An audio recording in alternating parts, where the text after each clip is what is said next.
for those of you that are not from my generation, you might be looking at this and you may be thinking the following.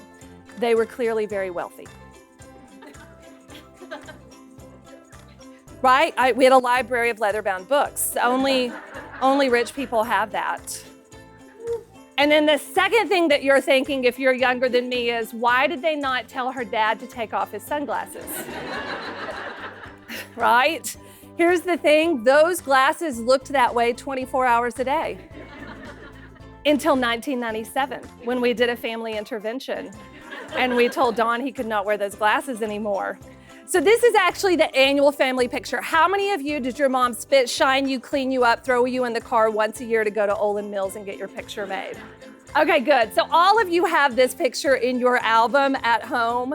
How many of you, just for fun as an aside, how many of you have the Olin Mills specialty? That's the picture of you with a silhouette of you up. You know what that meant. That meant you were classy.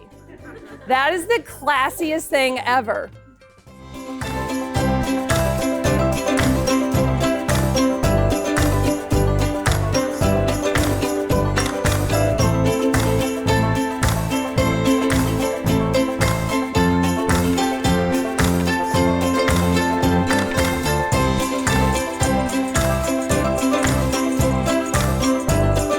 Libby's speech today was really informational, but also more importantly, it was really inspirational. So thank you for sharing with us today, and I highly encourage you to take a listen if you get an opportunity to hear from Libby personally, you or your group.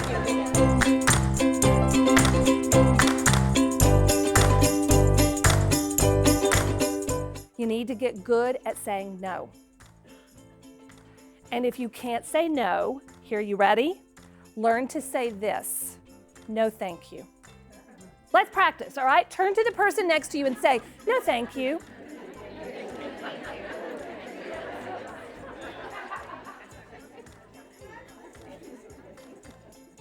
How many of you need a 12-step program for this one? Okay, we'll meet in the parking lot afterwards. I do free hugs. So if you're really feeling the weight of that one, let me tell you how I learned to stop saying yes to everything. It was 5th grade for our youngest daughter, Trinity, and I walked in to meet the teacher night, and I headed straight to the table where you sign up for homeroom mom. You know that table? And I had been doing it since Madeline, our older daughter, was in kindergarten. I need to let you in on a secret. I don't like kids. Okay? So I like my kids, they're great. So I walk up to the table, I grab the pen, and as I get ready to write my name down for homeroom mom, that little voice in my head said, why are you doing that? And I was like, what do you mean, little voice in my head? And the little voice said, you don't like kids. Well, but, you know, this is what you do when you're a mom.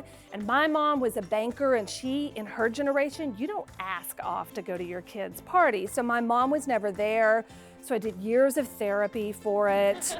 And then when my kids came, I thought, that's what a good mom does. A good mom signs up for homeroom mom.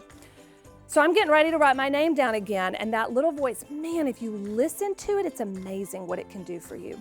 And that little voice said, it's someone else's turn. And in that moment, I let go of the idea that being a good mom was equated with being the homeroom mom. And I call this the homeroom mom principle. This is what it looks like for me. When you learn to say no, you open up space in the universe for someone else to say yes.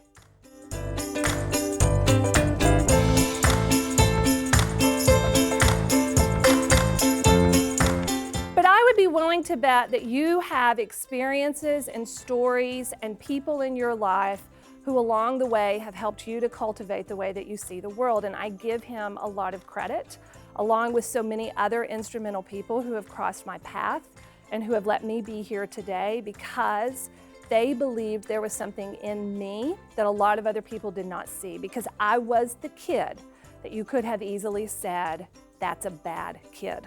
Libby was probably one of the best speakers I've heard this year. Her message was one that you can definitely put in your pocket and work on right away, and her sense of humor in delivering the message kept you going the whole time. There was never a dull moment.